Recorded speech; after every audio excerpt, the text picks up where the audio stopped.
Welcome, everyone. I can see that more people are joining. Happy International Women's Day. While we're waiting for more people to join as well, please feel free to introduce yourself in the chat, say hello, who you are, and we'll be starting in just a couple of minutes. Thank you.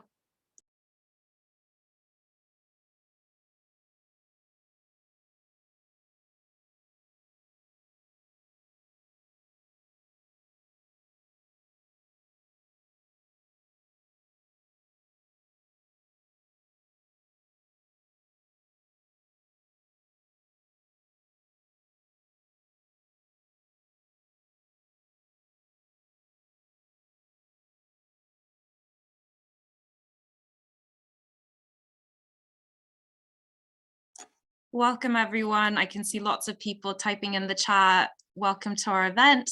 Thank you so much for joining us. Again, if you've just joined us today, happy International Women's Day. I can see that more people are coming in, so we'll just wait another minute. So please say hello in the chat, who you are, where you're joining us from, and we'll be starting in just a minute. Thank you.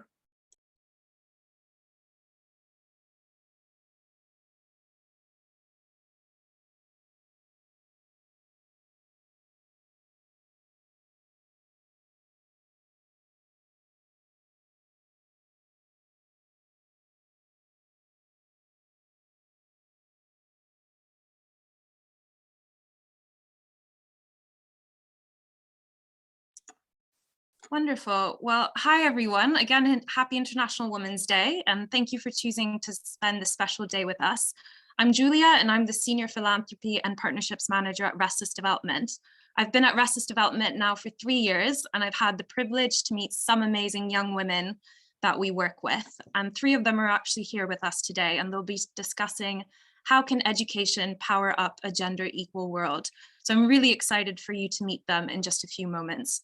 But before we do, today we're not just celebrating how far we've come, but we're also reflecting on what more can be done to achieve a gender equal world. I first of all wanted to extend our thoughts and solidarity to those affected by conflict around the world, including Ukraine, Syria, Afghanistan, Yemen, South Sudan, and beyond. We know that women and girls are disproportionately affected by war and humanitarian crises, so we're thinking of all of them today. Secondly, we're also reflecting today on the power of education for girls and what we can do together. We all know that education can be life-changing, helping girls shape their own future on their own terms. But in countries like Sierra Leone, girls are held back. There are many problems forcing girls to drop out of school, and the pandemic is only making things worse. It is estimated that 20 million girls may not return to school because of it. Yesterday, Restless Development launched the UK Aid Match Power Up Appeal supported by the UK government. This means that any donations made from UK residents until the 6th of June will be matched pound for pound by the UK government. Match funding will go towards our project in Sierra Leone to help more than 15,000 girls enroll in school, stay in school, and build their future. If you're based in the UK and would like to support this appeal, please follow the donation link in the chat. Or if you'd like to fundraise during this time, please get in touch with my colleague, Tali, who will also introduce herself in the chat. Now, it is a pleasure to introduce our first panelist, Alice Mukashaka. Alice is the Advocacy Manager for Livelihoods and Education at Restless Development. She has a passion for education, conservation, and social entrepreneurship. She's also the co-founder of Starlight, a Rwandan ed tech social enterprise that makes STEM learning kits and introduces high school students to STEM careers, mentorship, and role models. Alice advocates for youth and access to quality education for all. So we're really excited to have her today. Welcome, Alice.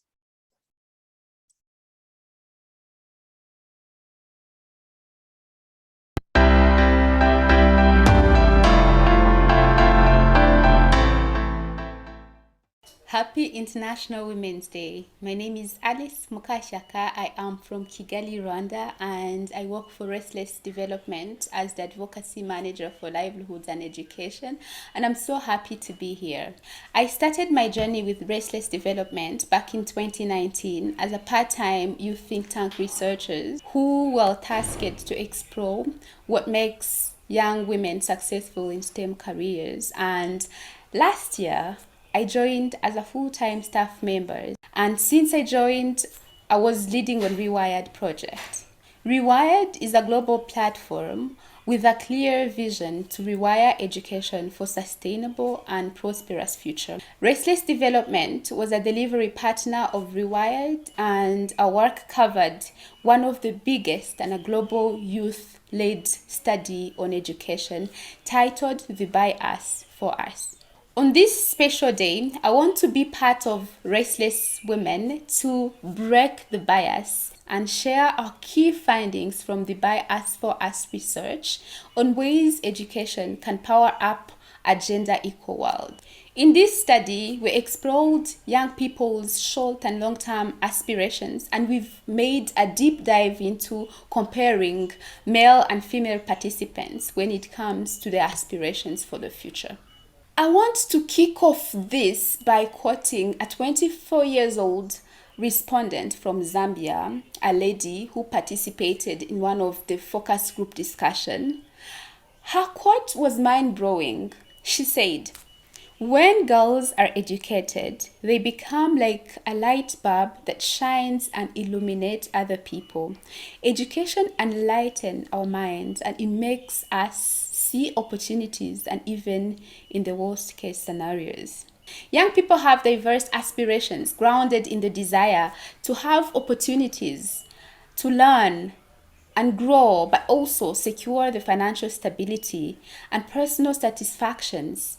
But in most of the case, young females struggle to climb the ladder because of the family expectations that are most dictated by gender social norms that are strongly compel young girls to conform to the aspirations imposed on them. And of course, the COVID-19 situation that has forced young girls to dramatically rethink of their aspirations.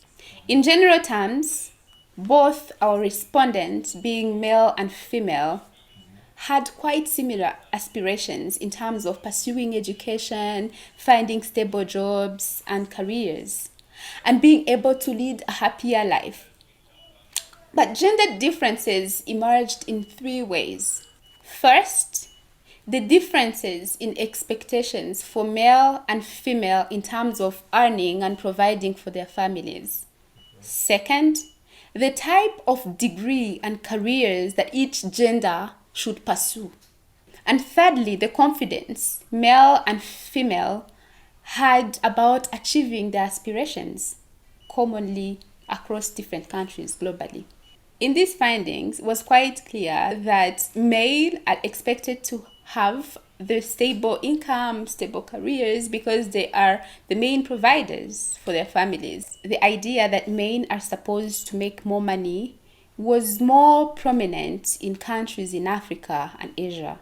We found that women's careers are often driven by the expectations that they might often be mindful for their family responsibilities. Women are expected to pick a career that young people called soft, that they could help them put their families first. Some male respondents who have engaged in this research felt that sometimes female go for the lower roles because the society is expecting them to do that. However, some of the female respondents said that slowly by slowly, young female are starting to challenge the status quo and they are going for bigger roles to break the bias. In most contexts, some of the degrees are considered being masculine and others are considered to be feminine. For example, respondents listed careers such as teaching, nursing, social work as more feminine, and careers such as engineering, business, and constructions as more masculine. One of our researchers in Zambia asked the respondent in the focus group discussion to do a quick experiment. She asked the young men to close their eyes and imagine if they were female, if their aspirations would have been similar. Surprisingly, they concluded that the aspirations would have been different. Some responded that they should have maybe got married already, or they should have picked a more feminine career than the ones they have pursued. Male respondents demonstrated a higher confidence in achieving their aspirations, while female respondents are somewhat not sure if they could achieve some of their aspirations. This confidence divide demonstrates that young female really need our support. They need guidance. They need people who trust in them. They need a big support system of people who could give them a push and show them a better way. That's why having this meaningful conversation on the International Women's Day as Restless Women is one way to breaking the bias and sharing working practices, and of course making sure that we keep convening this conversation for action to power up a gender equal world. You can check out a full report at Make Education Work and on our website. And I thank you so much for inviting me on this International Women's Day, and together let's break the bias.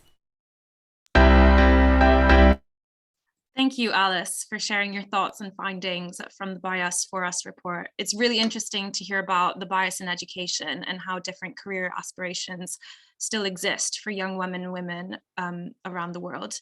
If you'd like to read more about the report, as Alice said, you can find it online, and Vicky will pop it into the chat as well in just a moment. Now we'll move on to our second panelist, who is Princess Aruna, or Program Coordinator from Sierra Leone. She works on the Leave No Girl Behind program currently, but she joined Restless 13 years ago and has worked in different projects across the country over the years. Princess has trained, coached, and mentored several young people across the country as well, which is why she was selected as the National Vice President of the Network of Youth for Development in Sierra Leone. Welcome, Princess.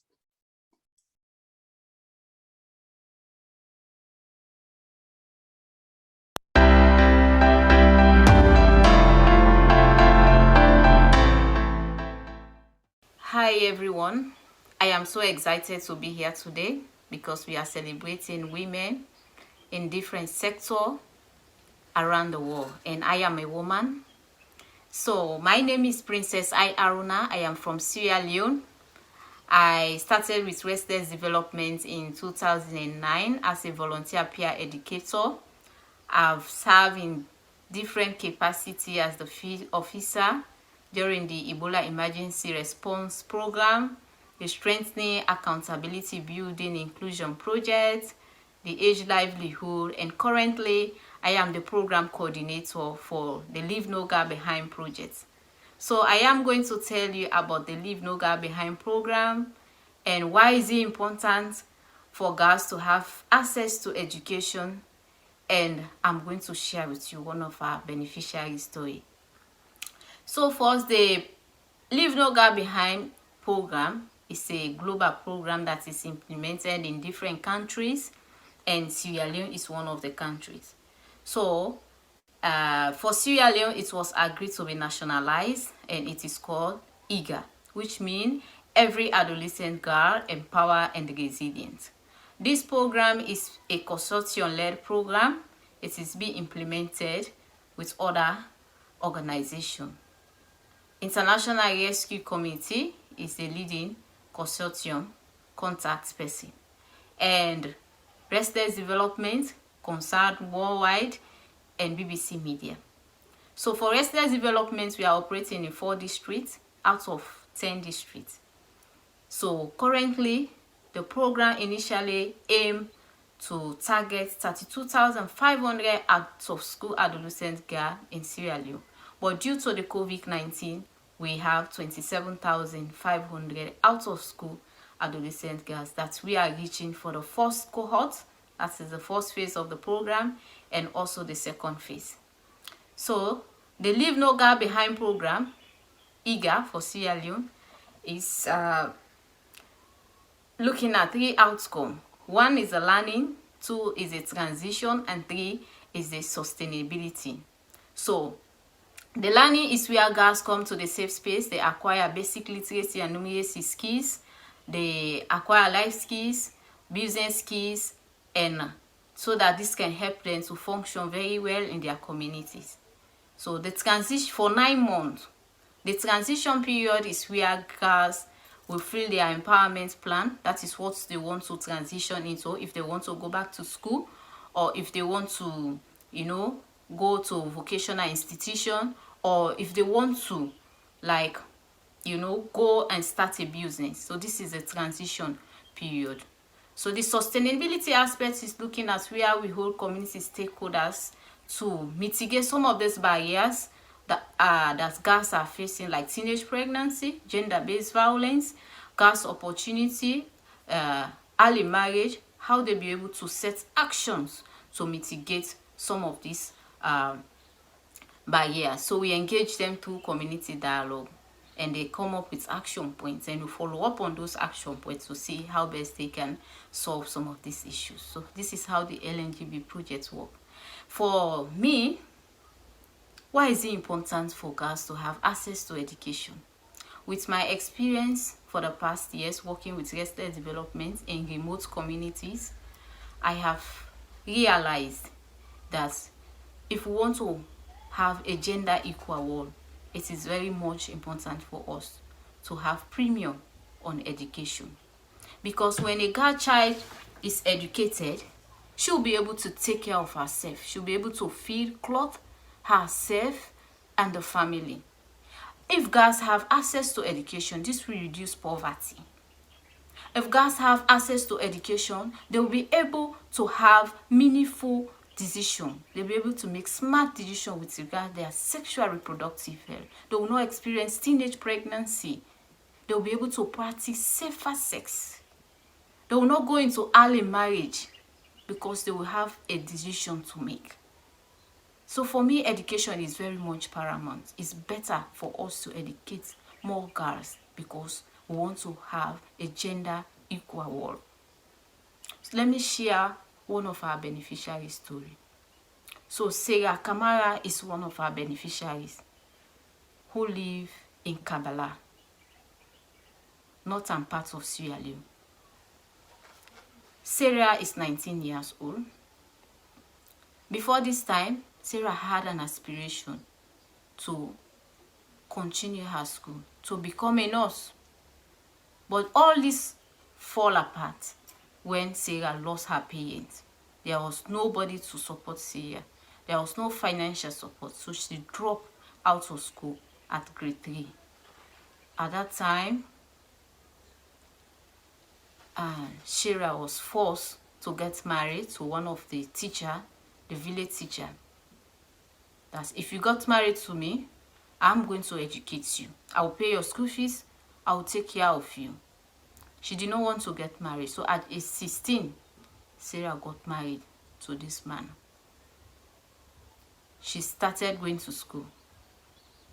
And after going to school at attempting the common entrance exam to her education for her to enter secondary school, she even passed the grade that government stated. So she wanted to continue her school. And the man said, no, you are not going to school until you give me a child, because I don't want you to abandon our relationship after your education. So give me a child. This man was initially married with 8 kids. So Sarah, because she don't want to drop from school and she don't have other option, she agreed to give birth and later give birth to a baby girl. During that time, Restless Development was in the community mapping out of school adolescent girl. Sarah was fortunate to be part of the enrollment. She was enrolled and started attending classes for 9 months. After the learning, she went through the transition and she was given a startup capital of 300,000 leones, which is 20 euro. She used the money to say, I am going back to school. I'm not going back to the man. I'm not going back to the home that I belong. The man said, if you are going to school, I will not take care of you and your child. But Sarah is determined. She wants to go back to school. She said, I am going back to school because I do admire other women or other girls who are educated. She used the money to buy shoes, to buy bags, to buy books, and pay her school fees and go back to school. This is Sarah's story. She's now in school attending. But this is not the end. Sarah is still challenged because there is no one supporting her. There's no scholarship to support Syria to further her education. And Sarah is still staying with the husband's mother, who also don't want to know about Sarah's education. She don't care about Sarah's education and her child. You see the challenge? So just imagine, how are we going to have a gender equal world when we don't have our girls educated? We should place premium on girls' child education. Imagine 27,500 out of school adolescent girls. Together, we can break the bias. Just imagine a world free of bias, stereotype, a world where different is valued and celebrated. Together, we can forge women's equality. Only education can break the bias. We'll only be able to have a gender equal world when we have more girls enroll into formal school, complete their school. We have more women educated, so they will be able to have an equal representation in political parties, equal representation in workplaces. Together, we can break the bias. Thank you. Thank you, Princess, for sharing your thoughts on why education can power up a better world. Your work reaching adolescent girls in Sierra Leone is absolutely incredible to hear, and I'm really inspired by the strength of Sarah, whose story you shared. Our final speaker today is Raidat Karin. Raidat is the project manager for Street to School, a youth-led innovative project in Nigeria, which focuses on solving the issues of accessibility and restrictions to education amongst children and young adults in small communities across the country. She's one of the winners of Restless Development's Youth Power Hacks, and her Street to School initiative has been supported and funded by the program. Rada is also a PhD student at King's College London at the African Leadership Centre. Her interests are socioeconomic inequality, international development, leadership, women's rights, and youth. Welcome, Rada.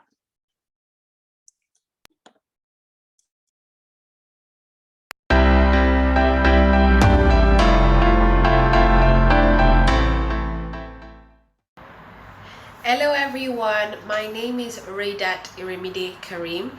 I am from Nigeria. I am a PhD student in African Leadership and Development. I am also the project manager of Street to School. Street to School is a solution that came about at the 2021 Youth Power Hack by Restless Development. The Youth Power Hack was a program that brought about young adults from across the world to think about solutions to problems that affect them in their community. Street to School was one of the 4 winning teams from 48 teams across the world. It's a solution based in Nigeria.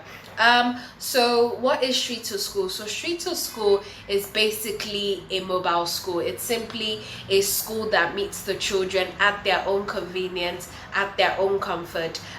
There is an issue of lack of accessibility to education in Nigeria, where over 10.5 million children are out of school because of various reasons. It's either due to poverty, inequality, insecurity, and most recently the pandemic. So 10.5 million children are out of school because of all these reasons, and it was important for us to create a innovative and sustainable solution to this problem by creating a school where the children are met at their own convenience, in their own community, in their own space. It's a free school that will be providing both basic education and also education about life, so mental health education, sexual health knowledge, and hygiene knowledge as well. So it's International Women's Day, and it was important for us to create a solution that solves the issue of lack of accessibility and high literacy rate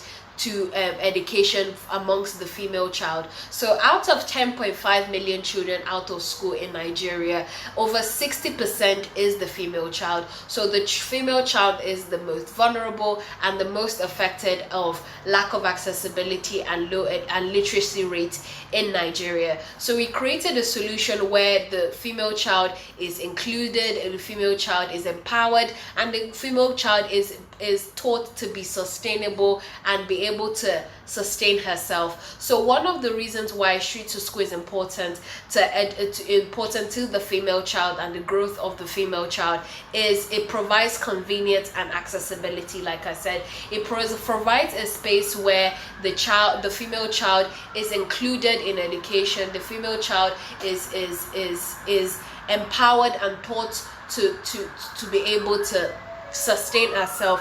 It's a space where education is meeting her in her own convenience, a space where she's comfortable, a space where she can feel like she can learn. It's Street to School creates a space where the issues of insecurity of going to school, the inability to afford transportation, the inability to pay for school, all of this is avoided because the free school meets her in her own space. So this creates a space where she's learning at the same rate as the male child. She's learning in a space where she's learning a space where she doesn't have to think about the next meal or think about how to pay her fees. She's learning a space where she's comfortable in our own community. So it was important for us to create a space where comfortability, convenience, and accessibility to education was important, because in developing world, accessibility to education is one of the major reasons why children do not go to school, because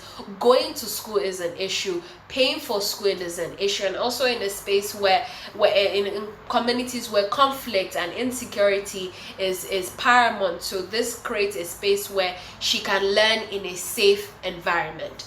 The second reason why Street to School is important for the female child, it creates a space where the inequality gap is closed, because we live in a world where the gender gap is widening at an alarming rate. Street to School is helping to close this gap by creating a space where the female child can learn at the same rate as the male child. The male child is learning at a space where they can sustain themselves, where they could be able to provide for themselves, while the female child does not really have this much advantage in the developing world. So we are creating a education space where she's learning to be able to sustain herself. Like I said, it's not just basic education, the ABCs and the 1, 2, 3s. Is a space where she will learn how to take care of her mental health, be able to learn how to take care of her sexual health. Also a space where she can learn how to take care of her hygiene as well.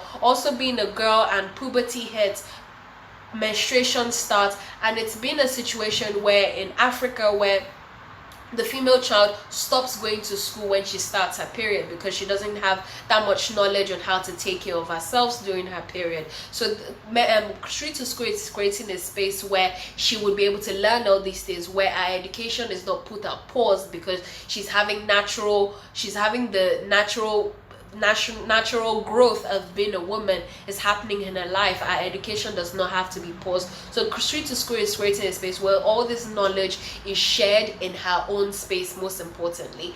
And one of the most important reasons why Street to School is important, it's enlightenment. It creates a space where the child is just not educated, the community is educated. We made sure we created an idea, a solution where the community, her community, is educated as well, because educating a child goes beyond educating that one child. It's important to educate her community, to let the community know that it's important for this child to receive this knowledge. So we created a space where the teachers of Street to School are actually people in the community, people we've chosen that we will train. We'll train them. They'll be trained by professionals, so they would be able to administer proper, good quality education to the children, because in Africa and also developing parts of the world, social cultural norms and religious beliefs is one of the hindrances to accepting education, Western education, for a fact. So it's important for us to educate the community that, look, this is what we want to do, and this is why it's important for the children, this is why it's important for the girl child, because issues such as female genital mutilation, gender-based violences, all these things that affect women will be talked about, would be addressed in the community, would be addressed to the adults, so they understand why it's not good, or why it's harmful, or why it's restricting the child's growth. And like we all know, literacy and poverty go hand in hand. So if the issue of literacy on this subject is addressed, poverty would significantly reduce. So if we create a space where the community is also educated, the female child will also be educated hand in hand. So we've created a space where enlightenment, convenience and accessibility and inequality is addressed. So all these three things would help the female child to grow, and would also increase the level of education children are provided in Nigeria. So Street to School is creating a inclusive and sustainable and innovative way, because it's going to be a mobile school as well. So an innovative way to solving the issue of education in Nigeria. Thank you. Thank you, Raidat, for sharing your amazing work with us and how you're breaking barriers. The Street to School initiative sounds incredibly innovative, with a mobile school that meets girls in their own community. So thank you to all our panelists. We'll now open up for Q&A. So if you have any questions for Alice, Princess, or Raidat, please add them in the Q&A function just at the bottom. In the meantime, while you all think of your questions, I will kick us off with just a couple. Let's start with Alice. What was the finding from your research that you were most shocked by, and why? Thanks, Julia, and this is really fantastic and lovely to be here. I was mostly shocked by the way female respondents across countries said that female tend to go for lower roles because the society is expecting them to do so. That was shocking, and this confidence divide is still an issue, and in different countries you would still see that female need to get married or having husbands to receive respect from the society. So this was quite shocking, but the good news is that things are starting to change gradually in different countries, and you could see that some women are taking up spaces and challenging the status quo, and of course accepting to break the bias, but still we really need to have a long way to go. And I think that's why we're having this kind of a conversation, listening to Street to School, the wonderful work we're doing in Sierra Leone. I think we're doing the right thing. Yeah. Absolutely. Sounds like education is key in all of this. Thanks, Alex. Next, on to Princess. You spoke about the Leave No Girl Behind project, how it not only ensures that girls have access to education, but it also helps them transition into careers. Why is this so important, particularly for young girls? All right, okay, for Sierra Leone, as we can heard from the story, from Sierra, most of the girls have been marginalized, and they drop out of school because of so many barriers, because of teenage pregnancy, gender-based violence, and all the likes. So for now, we are really trying to push how to see how best these girls come and break the bias of all those challenges they are facing. It is not easy. It has not been an easy task for them to overcome the challenges, because we have the community for which they need to support the girls to bounce back from these challenges. The community socio-cultural norms is holding them back. So for me, I think it's very much important for us to break this bias as we are trying to have a gender equal world, because if girls are educated, like I stated in my video, it will be necessary for us to achieve the gender equality we are fighting for, because they will be able to reduce poverty and they will be able to take care of themselves. They'll be able to become independent. they'll be able to generate income that will enhance their own living. And because most of the barriers they are having towards their development is when they don't have a career to go into. But if women have career for themselves, they'll be able to make a decisions, and we'll be able to have that kind of gender equal world we are fighting for. But many of the girls in Sierra Leone here are faced with these barriers, as stated. We have number of them who want to go to school, have dropped out of school, but they don't have access to education. Most of the communities we are operating do not have school. Most of the communities we are operating do not have access to education, like opportunities even to do skill training, nothing like that. So for me, it is very much important for us to support girls to have a career, so they will be able to reduce poverty, they will be able to have equal representation across the social, cultural, and political institutions. Thanks, Princess. It sounds like education and careers go really much hand in hand. Raidat, finally, you spoke about how educating communities is just as important as educating young girls. I was wondering if you faced any challenges with this, or are you expecting to face any challenges, and how would you overcome them? Hi, everyone. Thank you for the question. It's lovely to be here. One of the challenges we are facing, or we will potentially face, and we're gearing up for it, would also be being a youth-led organization and also being a female-led organization. I'm the leader of the team. So we live in a society where women and the youth, being a youth as well, is underlooked, and it's not seen as something serious or something that should be taken seriously, or something that can have an impact. So that's one of the challenges. The first community we went in, going into the community, we saw a bit of some resistance among the community. So we had this young people, also being a woman. It's like, what are they coming here to do? Being a man, you're taken as more seriously. Oh, you know what you're doing. But when a woman, it's more of, you should be at home, you should be do the female stuff. So that's one of the challenges we're facing. Female-led leadership is one of the things we're facing. And we are putting that in the education we're going to be giving the children, that women can be leaders, women can take charge, women can be forefront of things. Like Alice said, women are taking spaces, and spaces that are seen as unexpected. It's high time women should take those spaces. So that's one of the challenges in developing world. In Nigeria, I would say. So we're hopefully going to break that barrier together, I guess. Yeah. Sounds great. Thank you. It sounds like you're trying to break that barrier from education from the very start as well, which is great. We've got a question in the chat. What recommendation would you have for a young woman wanting to support education in her country and find the solution for her community? I am going to throw that to Princess first, and if anyone wants to add in, feel free to as well. All right.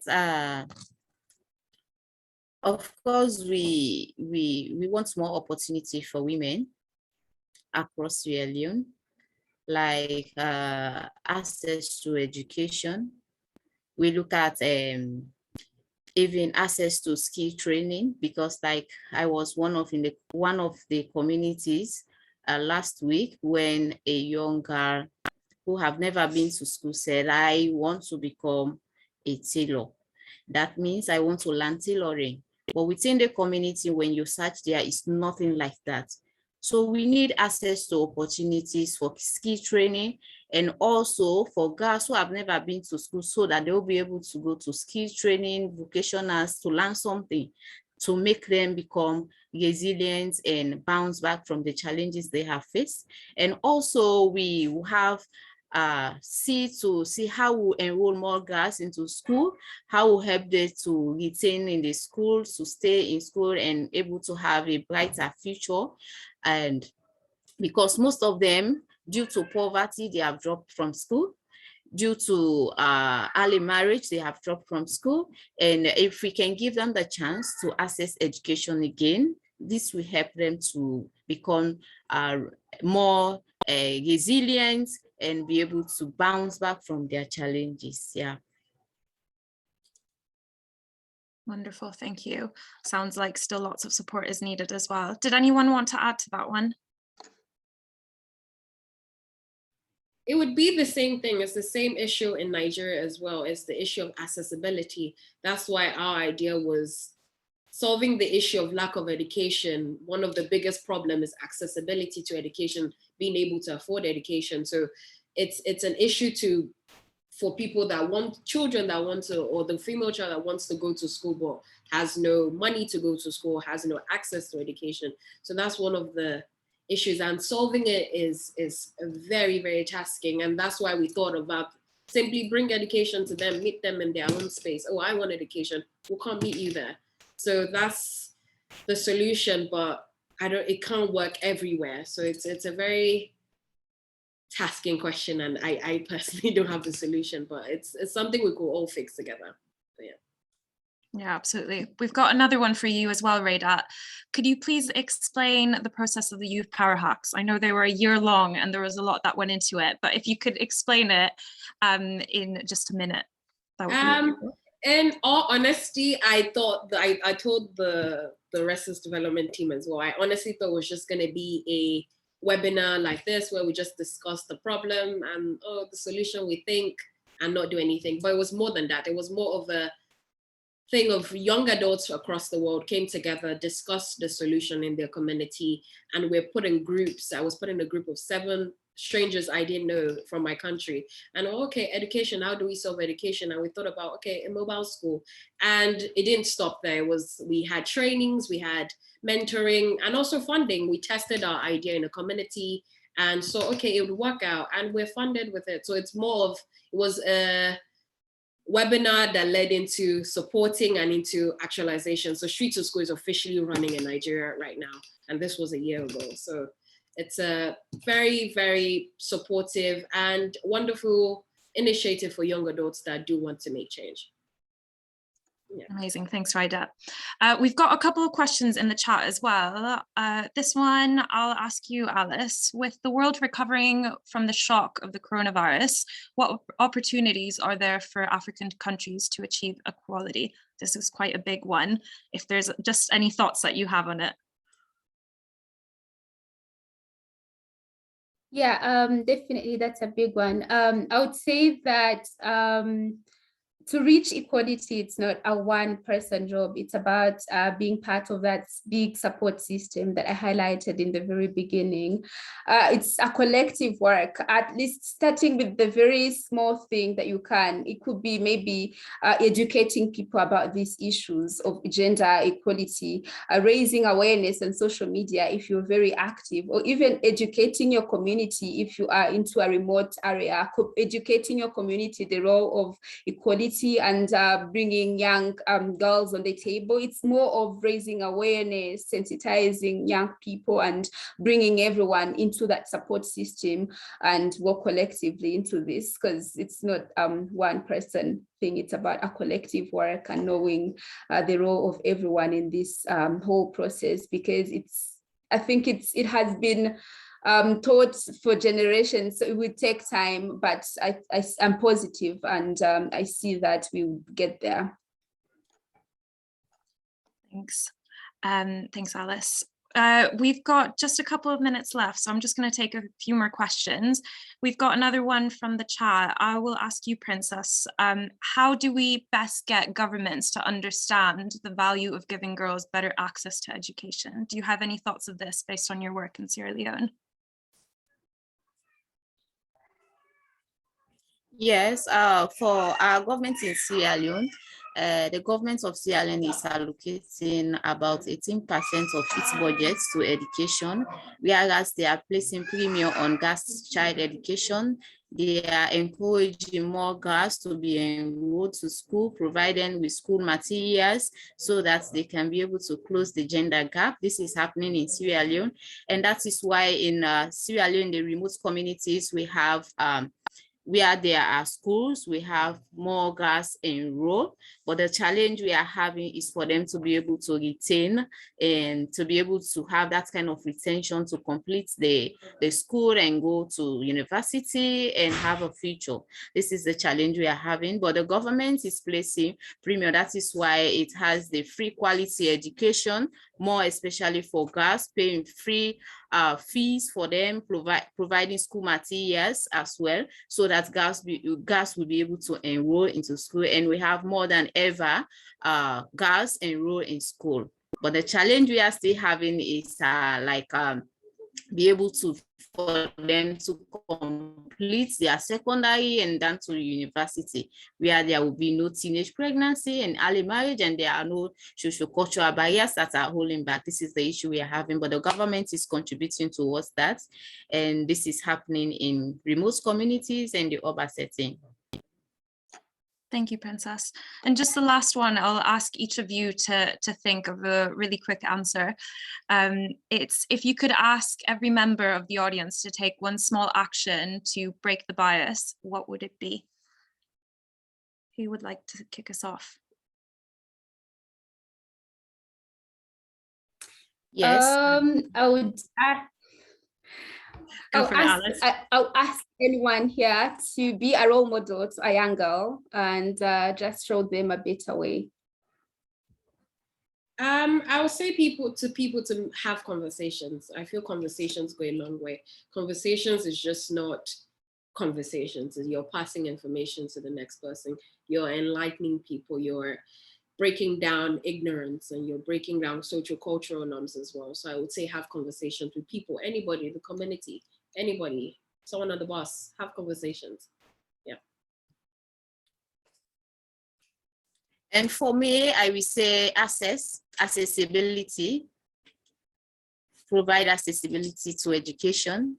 And secondly, educating the mindset of our community members, because when you educate the mind, that will help them to support girls to education.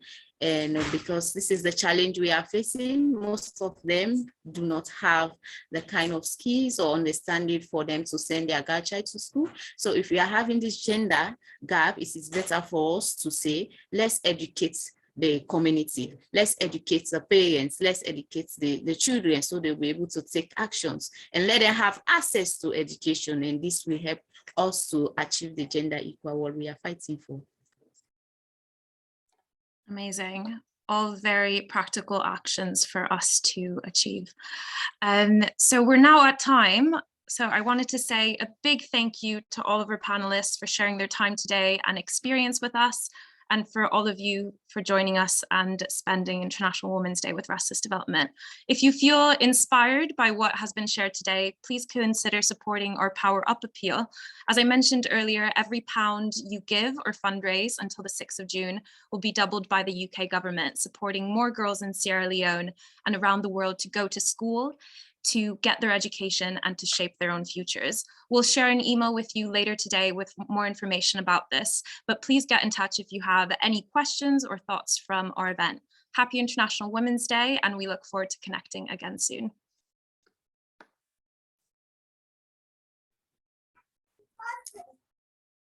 Happy International Women's Day. Thank you very much.